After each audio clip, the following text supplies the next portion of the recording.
You're listening to Rock Solid People, a podcast by Max King. The harder the conflict, the more glorious the triumph.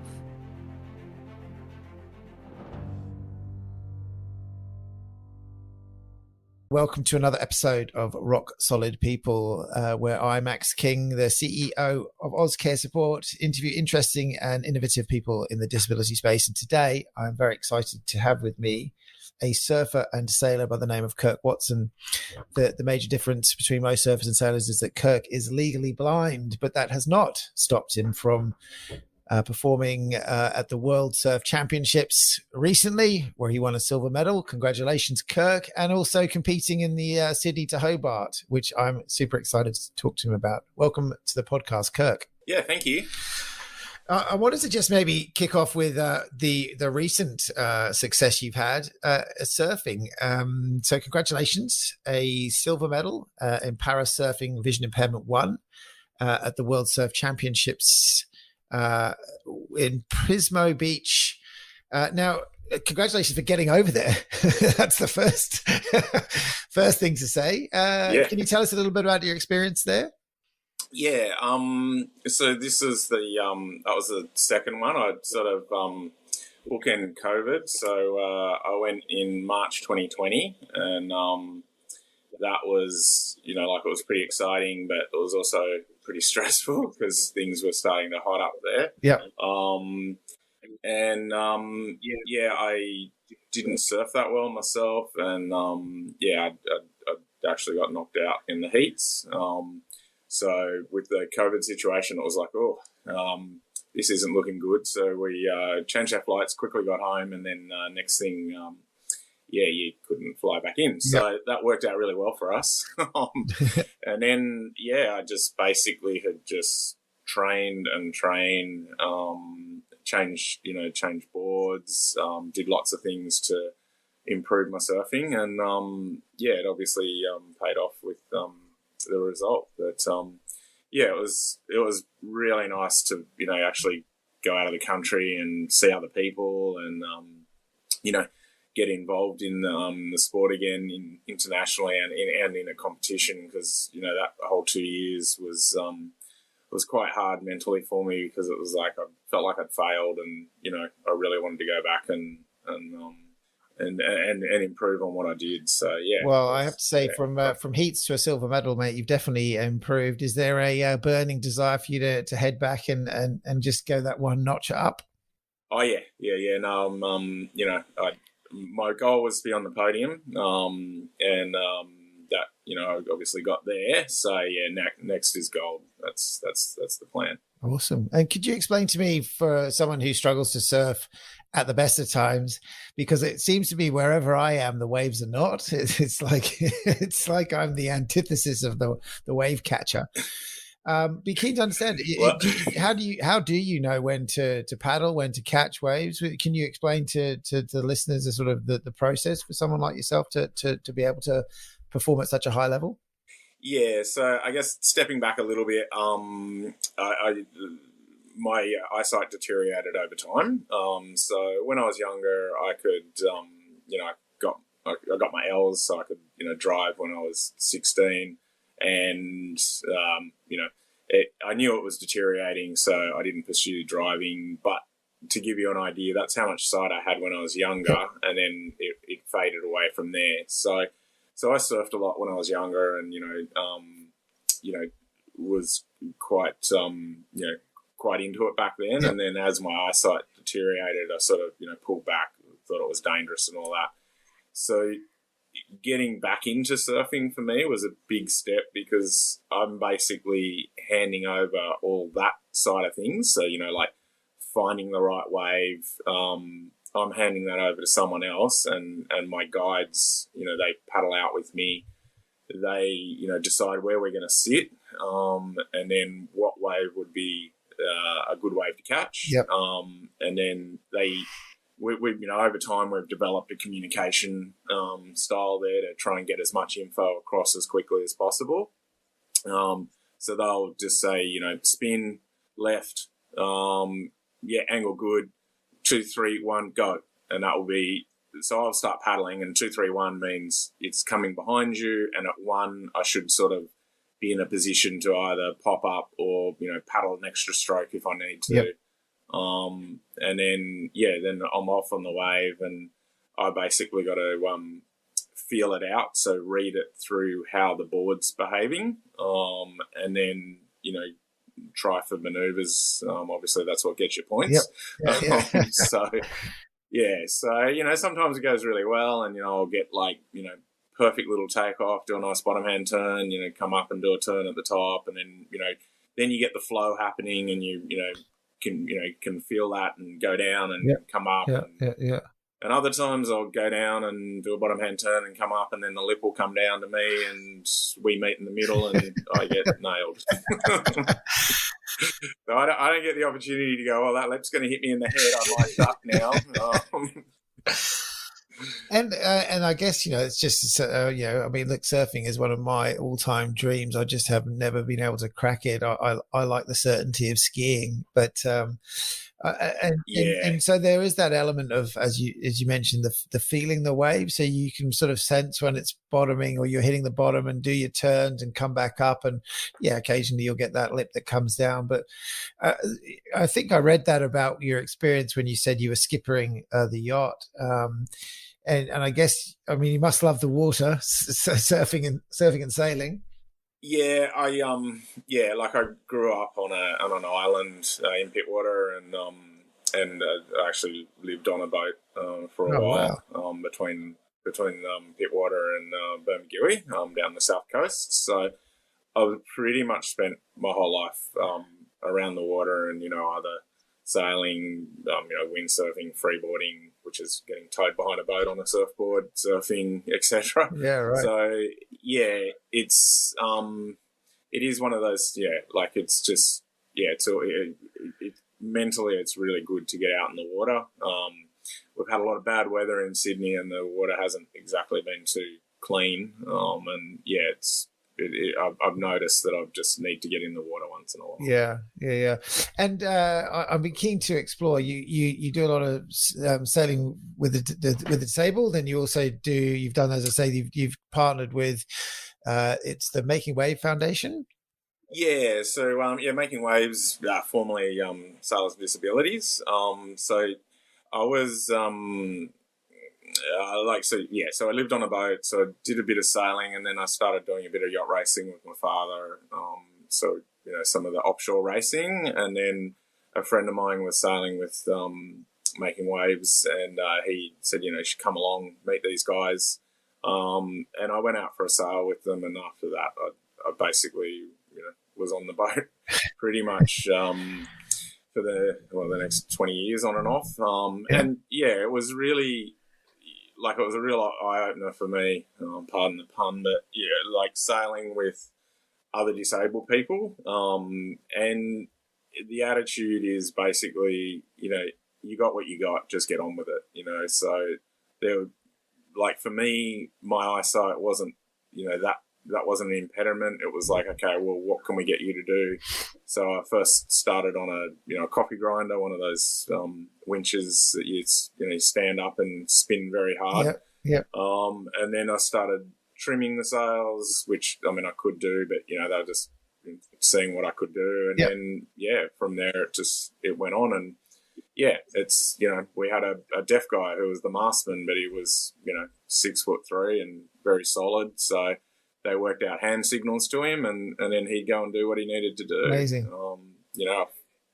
So it was, and, you know, like, it was a great attitude. Everyone's having fun, and, you know, we did a lot of offshore racing together, and a lot of my very good friends, I met sailing with, on that boat, and we're still great friends. Yeah. And can you, so you competed and you finished the race. Congratulations. Amazing.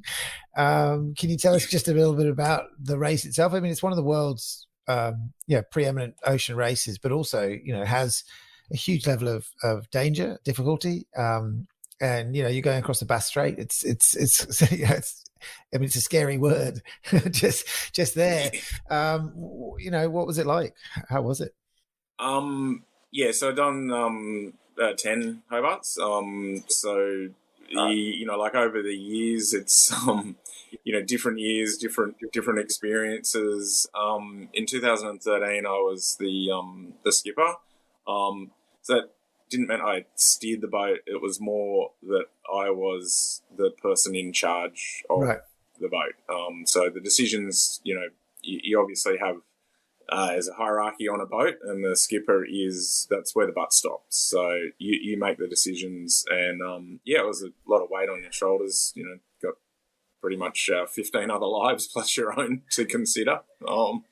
So it's it was a really good experience, and we had a good race. It was trying to trawl through the memory about No, that. and my apologies, one. Kirk. When I was Googling you, it came up with the one where you were the skipper. So my apologies at not being able to, not understanding you've that's done fine. more than that. That's my on me. So my apologies. But that's amazing. 10 races. No. So that race was, we actually made, some really good tactical decisions in the first 24 hours. And a lot of people thought that I was getting lost and on my way to New Zealand because we were pretty much the most easterly boat. And then we were so far out that we lost mobile reception because we have you have the yacht tracker that everyone can see, and obviously on the boat we can use that same information to see how we're going against the fleet. Yeah. We woke up the next morning and then we saw Sam Haynes's smuggler, and it was like, oh, hang on there, that's a very fast boat, and we're up with that. We're pretty happy, but we slowly gave that away, and by the time we got around the iron pot and up the door, and we were dropped back a bit, but I think we got third or something in our division, so that was a good result. Hey, that's amazing. And we didn't do too much damage to the boat. And is that something? So I mean, obviously that was 2013 where you were skipper. Is there any advice you've got for people that are looking to get into making waves, or just what advice would you give people to take up those sorts of sports, surfing or sailing? With Making Waves, it's a really good organisation. There's obviously there's disabled people and able-bodied people, and people give their time to help take. One of the main programs is taking out disadvantaged kids, and giving them the experience of sailing. So getting into the organisation is fairly easy. Obviously, they have some requirements about knowing something about a boat, but if you don't know too much, then they'll train people and show them the ropes, etc. I don't know. I think it's sort of a life-changing thing for me.